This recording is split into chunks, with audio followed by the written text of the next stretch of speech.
Hi guys, welcome back to my new blogs.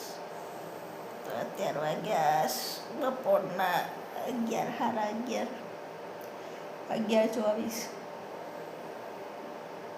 ઉઠી સવાર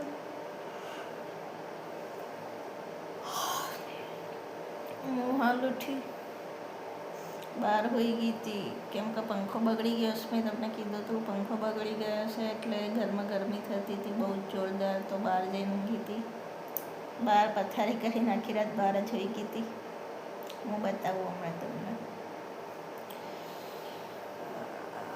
આજે બહુ મોડા ઉઠાયું. ચલો ત્યારે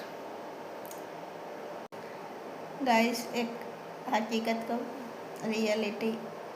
હું બહાર હોઈ ગઈ હતી તો આખી રાત મને ઊંઘ જ ના આવી, કેમ કે હું એકલી જ બહાર હોઈ ગઈ હતી, બાકી કોઈ નહોતું ઊંઘ્યું. હા, મેં 1-2 કદવા હોઈ ગયા હતા, બાકી કોઈ નહોતું.